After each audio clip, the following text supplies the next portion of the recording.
Hello everybody. इस video में subsidiary alliance यानी सहायक संधि पर बात करेंगे। यूँ तो ये बहुत ही छोटा सा टॉपिक है, पर इस टॉपिक से पास्ट ईयर में काफ़ी सारे क्वेश्चंस आए हैं। इवन सिविल सर्विसेज में भी अक्सर इस टॉपिक से क्वेश्चन आते हैं, और एनडीए और सीडीएस में तो लगभग हर साल ही क्वेश्चन आते हैं। सबसे पहले इस टॉपिक को समझेंगे, उसके बाद जितने भी क्वेश्चन पास्ट ईयर में यूपीएससी और डिफरेंट पीएससीज के द्वारा पूछे गए हैं उन सारे क्वेश्चंस को भी करेंगे। सो ये स्टार्ट करते हैं सब्सिडरी अलायंस से। सबसे पहले देख लेते हैं थीम्स इन इंडियन हिस्ट्री में क्या बात की गई है। बोला जा रहा है कि सब्सिडरी अलायंस को लॉर्ड वेलेस्ली के द्वारा 1798 में तैयार किया गया। उसके बाद जो भी रूलर इस अलायंस में शामिल होता था, इस सब्सिडरी अलायंस में एंटर करता था, उसे कुछ ब्रिटिश की शर्तें मानने पड़ती थी। अब ब्रिटिशर्स की क्या क्या शर्तें थी?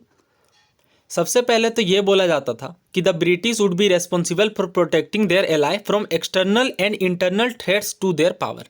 यानी अब इस बात के लिए एक बार आप सब्सिडी अलायंस में आ गया कोई राजा या उसका टेरिटरी, तो वो ब्रिटिश जो है उसके बाद वो रेस्पॉन्सिबल हो जाएगी उसके एलाई को। एलाई का मतलब वो है जिसने इस सब्सिडी अलायंस पे साइन किया है।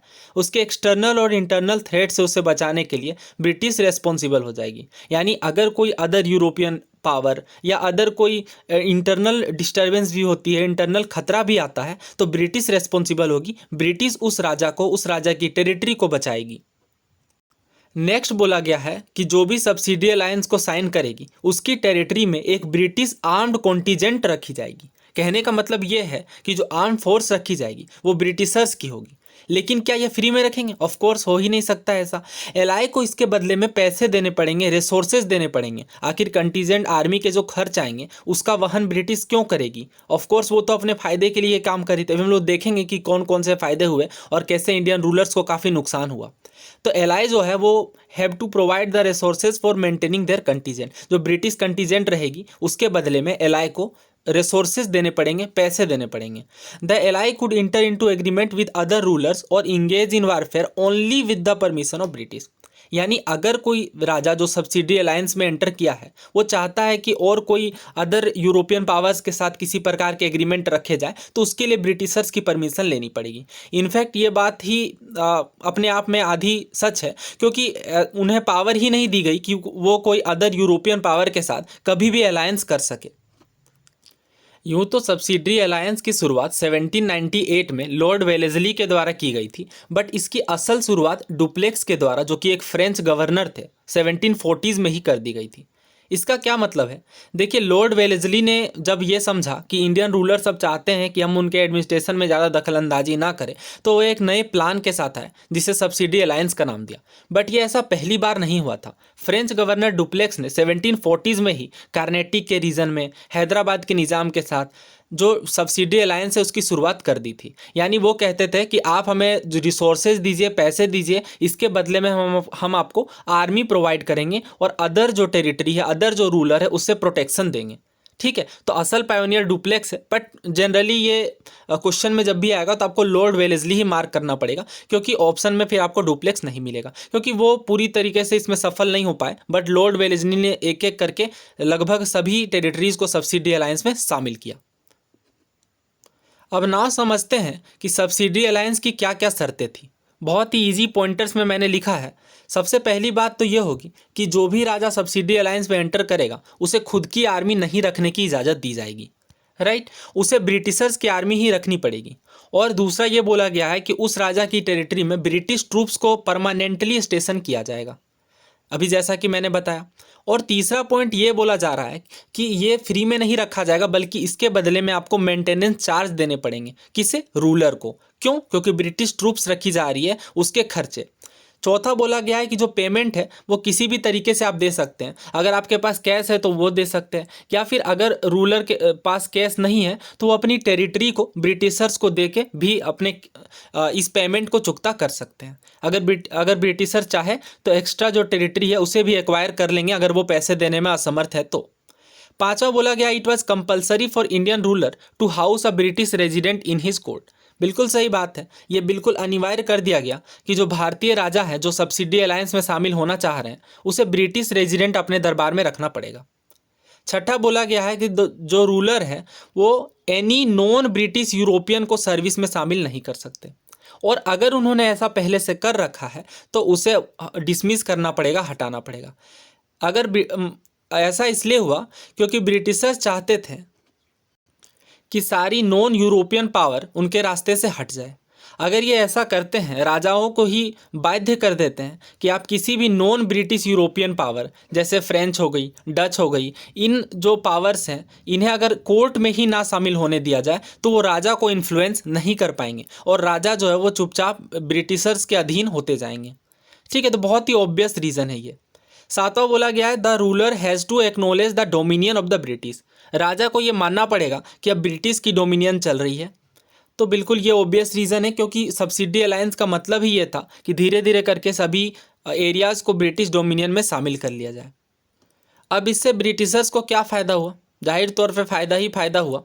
सबसे पहली बात तो ये थी कि the British acquired valuable territories as subsidy payment. बहुत सारे राजा जब पैसे देने में, रिसोर्सेज प्रदान करने में असमर्थ है, तो ब्रिटिशर्स ने काफ़ी बड़े एरिया को एक्वायर कर लिया एज अ सब्सिडी पेमेंट बोल के।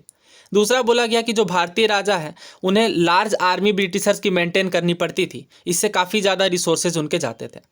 और सबसे खास बात यह हुई कि ब्रिटिशर्स ने इनडायरेक्टली डिफेंस और फॉरेन अफेयर, जो कि किसी भी राज्य की सबसे इम्पोर्टेंट पिलर होती है, उसे ही कंट्रोल कर लिया। उसके बाद ये हुआ कि इंडियन रूलर्स को वो जब चाहे तब ओवरथ्रो कर सकते थे क्योंकि उनके पास लगभग सारी ही पावर हो गई थी। बाकी के जो यूरोपियन पावर थे वो खुद ब खुद रास्ते से हट गए। जितने भी फ्रेंच थे, डच थे या पोर्टुगीज थे, वो खुद ब खुद अपने रास्ते से हट गए क्योंकि वो इंडियन रूलर्स को इन्फ्लुएंस नहीं कर पा रहे थे। क्योंकि ऐसा बोल दिया गया था सब्सिडी अलायंस के अंदर कि अगर कोई राजा अदर यूरोपियन पावर को अपने कोर्ट में भी एंटर होने देता है तो ये सब्सिडी अलायंस का उल्लंघन माना जाएगा और इसके फिर अलग से प्रॉब्लम्स क्रिएट होगी। अब देखिए इंडियन रूलर्स को क्या क्या नुकसान हुए इसके। इंडियन रूलर्स को सबसे ज़्यादा नुकसान इस बात का हुआ कि अब उनकी इंडिपेंडेंस ख़त्म हो गई थी क्योंकि सारी चीज़ें तो ब्रिटिश ही कंट्रोल कर रही थी। क्योंकि मोनार्की के अंदर जो सबसे खास बात तो ये होती है कि जो राजा है वो अपने ट्रूप्स के आधार पर चलता है, लेकिन जब ब्रिटिशर्स ट्रूप को इंट्रोड्यूस कर दिया गया राज्य के अंदर तो अब राजाओं की जो पावर है वो ख़त्म हो गई। दूसरा ये बोला गया इंडियन स्टेट धीरे धीरे पुअर होती गई, जो जिसने भी सब्सिडी अलायंस को साइन किया था, क्योंकि सब्सिडरी के रूप में काफ़ी सारी पैसा ब्रिटिश ले जा रही थी। एडमिनिस्ट्रेशन कॉलेप्स कर गई और जैसे ही एडमिनिस्ट्रेशन कॉलेप्स करती थी ब्रिटिश किंगडम को एनेक्स कर लेते थे। ऐसा ही कंडीशन अवध के साथ हुआ, लेकिन अवध का कंडीशन थोड़ा अलग है क्योंकि अवध के कंडीशन में ये हुआ, अवध को सब्सिडी अलायंस के आधार पर ना लेकर के मेल गवर्नेंस के आधार पर लिया गया। अब मेल गवर्नेंस कुशासन के आधार पर क्यों, वो देखते हैं। 1851 में ही डलहौजी ने यह कह दिया था कि अवध एक किंगडम है, एक ऐसी चेरी है जो एक दिन ब्रिटिश के माउथ में ज़रूर गिरेगी। यानी वो पहले से ही प्लानिंग कर चुके थे अवध को कैप्चर करने का। 5 सालों के बाद 1856 में वो इस बात को लेकर के कामयाब हुए। सबसे पहले तो 1801 में सब्सिडी अलायंस उस एरिया पे इम्पोज किया गया अवध में। उसके बाद बोला गया कि आप अपनी जो मिलिट्री फोर्सेज है उसे डिसबैंड कर दीजिए और ब्रिटिश ट्रूप को इजाज़त दीजिए अपने किंगडम में एक्ट करने की। उसके बाद ब्रिटिश रेजिडेंट के हिसाब से ही सारी चीज़ें चलने लगी और नवाब जो थे अवध के, उनकी पावर घटती गई। अवध की सॉइल इंडिगो और कॉटन के लिए काफ़ी अच्छी मानी जाती थी, इस वजह से भी ब्रिटिशर्स एक्वायर करने में काफ़ी इंटरेस्टेड थे। फाइनली 1856 में लॉर्ड डलहौजी के द्वारा एनेक्सेशन कर लिया गया अवध का। सो अभी हम लोग इन चीज़ों के भी जो क्वेश्चंस आए हैं वो करेंगे डेफिनेटली, और ये टॉपिक हमारा फिर से ओवरलैपिंग होगा, वहाँ पे भी इसे देखेंगे। नाउ वेलेस्ली के द्वारा जो सब्सिडी अलायंस गढ़ी गई उसे सबसे पहले एक्सेप्ट किसने किया? हैदराबाद के निज़ाम ने सबसे पहले 1798 में सब्सिडी अलायंस को एक्सेप्ट किया था। ये वेल फ्रेम्ड अलायंस की बात की जा रही है। ऐसे पहले भी बहुत सारे अलायंस चले थे, इवन डुप्लेक्स ने भी अलायंस किए थे, बट जो वेल फ्रेम्ड अलायंस की बात की जा रही है जिसे वेलेस्ली ने गढ़ा था, उस निज़ाम ऑफ हैदराबाद ने सबसे पहले एडॉप्ट किया, एक्सेप्ट किया। 1817 में बाजीराव सेकेंड जो कि पेशवा थे, उन्होंने भी ट्रीटी ऑफ बेसाइन के तहत इसे सब्सिडी अलायंस को एडॉप्ट कर लिया। ठीक है, ट्रीटी ऑफ बेसाइन का नाम आप ध्यान रखिए, ये PYQ भी एग्जाम में भी पूछा गया है कि किस ट्रीटी के तहत पेशवा बाजीराव ने सब्सिडी अलायंस की एक्सेप्टेंस ली। सो इसका नाम है ट्रीटी ऑफ बेसिन। वैसे ट्रीटी ऑफ बेसिन 1802 में हुई थी, बट फाइनली जो एक्सेशन है वो 1817 में हुआ। और भी कुछ स्टेट्स थे जैसे तंजौर, अवध, पेशवा, भोसले, सिंधिया, होलकर, इन्होंने भी एक्सेप्ट किया। सबसे लास्ट एक्सेप्ट करने वाले थे होलकर 1818 में। ये बहुत ही कंसेप्चुअल क्वेश्चन है, इसे ध्यान से समझिए। सीटेट का पूछा हुआ है। बोला जा रहा है सब्सिडी अलायंस के तहत ईस्ट इंडिया कंपनी ने इंडियन रूलर को फोर्स किया, किस चीज़ के लिए? Have their independent arm forces, क्या वो इंडिपेंडेंट आर्म फोर्सेज रख सकते थे सब्सिडी अलायंस के तहत? दूसरा बोला गया है not have their independent arm forces. इस तरह के क्वेश्चन मैंने आपको बताया था। सबसे पहले आप यही आइडेंटिफाई, इसे दो पार्ट में बांट दीजिए और सबसे पहले यह आइडेंटिफाई कीजिए कि फर्स्ट हाफ पार्ट किस में करेक्ट है। क्या वो इंडिपेंडेंट आर्म फोर्सेज रख सकते थे? बिल्कुल नहीं, ब्रिटिश फोर्सेज रखे जाएंगे और इसके बदले में उन्हें पेमेंट देनी पड़ेगी। तो इंडिपेंडेंट आर्म फोर्सेज वाले ऑप्शन को फिर आप कैंसिल कर दीजिए। अब हमारे पास बचे बी और डी। वो इंडिपेंडेंट आर्म फोर्सेज जो इंडियन रूलर्स है, जो सब्सिडी अलायंस को एक्सेप्ट करेंगे, वो इंडिपेंडेंट आर्म फोर्सेज नहीं रख सकते थे।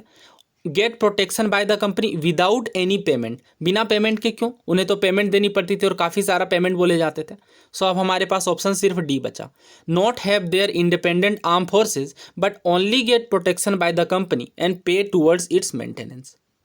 यानी सब्सिडी अलायंस एक्सेप्ट करने वाले राजा अपनी इंडिपेंडेंट आर्मी नहीं रख सकते थे। कंपनी उन्हें प्रोटेक्शन देगी, ब्रिटिश ट्रूप को कंटीजेंट करेगी और उन्हें इस मेंटेनेंस के बदले में रिसोर्सेज देने पड़ेंगे, पैसे देने पड़ेंगे। तो ऑप्शन डी इसका करेक्ट आंसर बन गया। नेक्स्ट क्वेश्चन देखिए। बोला जा रहा है कि सब्सिडी अलायंस की ऑब्जेक्टिव क्या थी? सब्सिडी अलायंस का जो मेन मकसद क्या थी? Expansion of British territory, protection of Indian ruler, maintenance of peace या growth of overseas trade? B, C और डी बिल्कुल गलत है। किसी भी इंडियन रूलर को प्रोटेक्ट करने की बात तो की जा रही थी, बट असल वजह सब्सिडी अलायंस की थी कि ज़्यादा से ज़्यादा एरिया को फाइनली एक्वायर किया जाए और ब्रिटिश टेरिटरी को एक्सपेंड किया जाए। नेक्स्ट क्वेश्चन देखिए, एनडीए 2015 का है। बोला जा रहा है लॉर्ड वेलेस्ली के सब्सिडी अलायंस में कौन सी बात गलत है? फर्स्ट ऑप्शन है the territories entering into subsidy alliance with the British were responsible for own internal and external protection.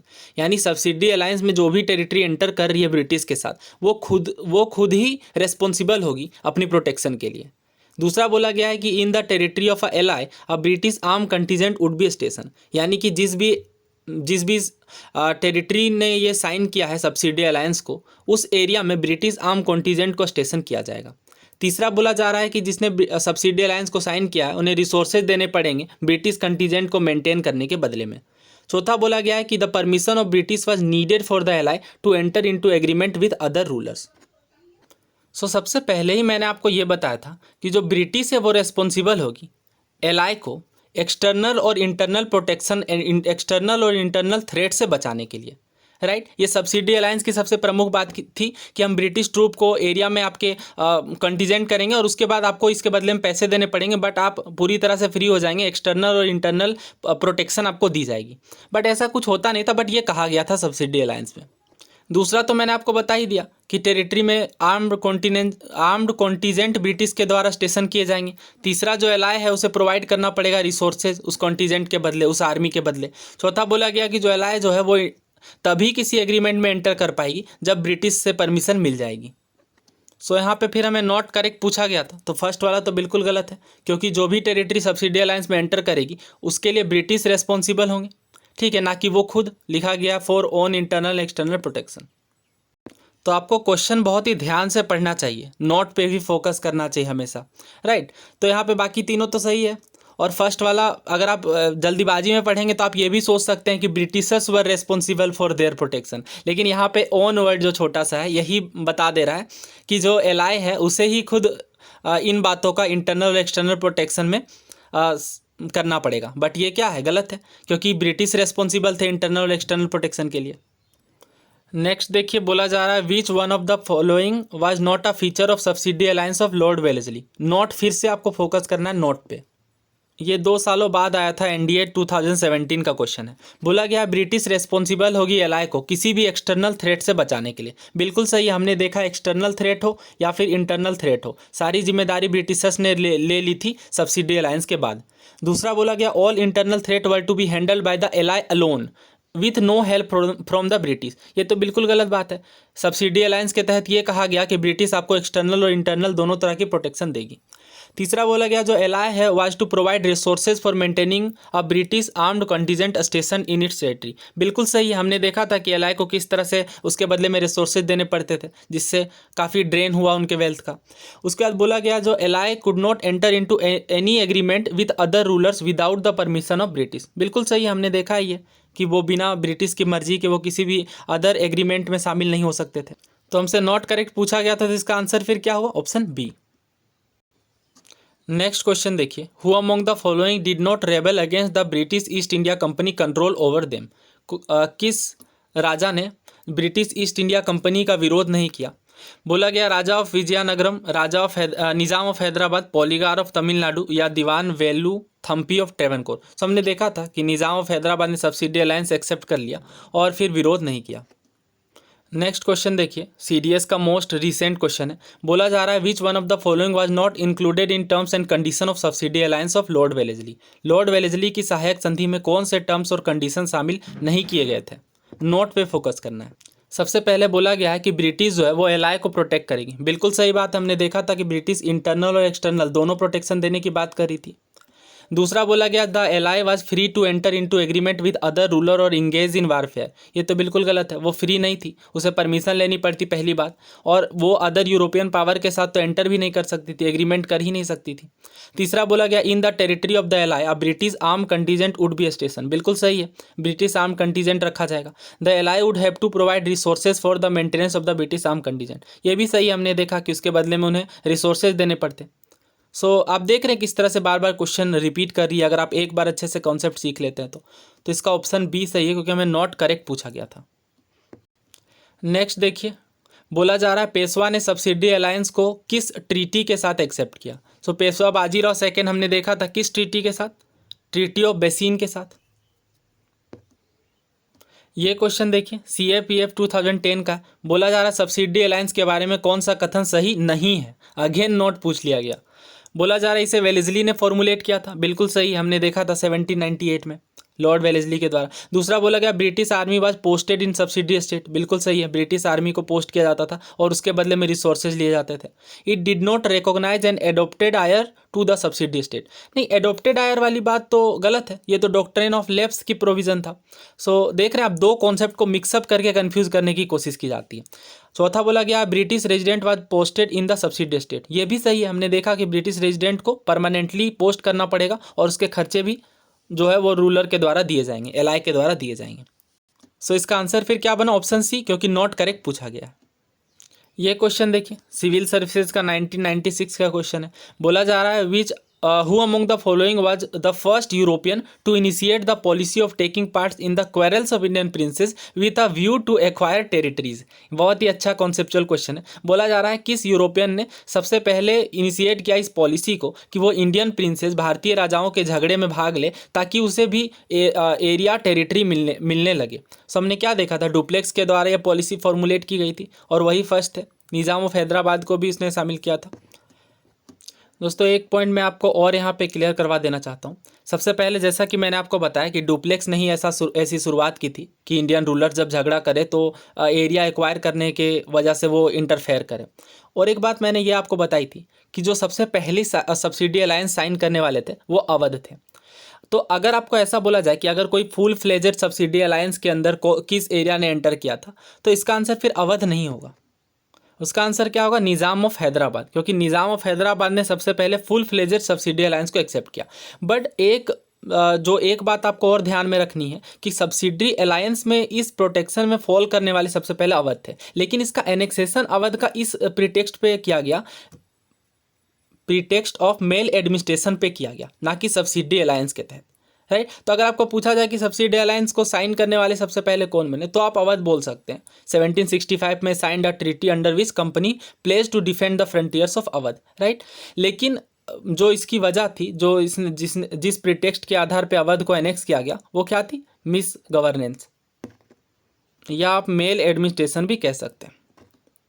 जब हम लोग सब्सिडरी अलायंस के इम्पॉर्टेंट रीजंस की बात करते हैं तो इसमें से एक कारण ये भी था कि जो फ्रेंच है वो काफ़ी पावरफुल होते जा रहे थे, और उस टाइम पे 1798 या आप यूँ कह लें 1800 के में एक बात बहुत ज़्यादा ये फैल गई कि अब किसी भी टाइम पे नेपोलियन जो है वो ईस्ट की तरफ अपना अभियान कर सकता है, और ये डर ब्रिटिशर्स के लिए काफ़ी रियल था। वो नहीं चाहते थे कि फ्रेंच कभी भी अटैक करे इंडिया में, और उन्हें इस बात का डर था कि फ्रेंच खास करके नेपोलियन के अंडर में वेस्टर्न कोस्ट में अटैक देखने को मिल सकता है।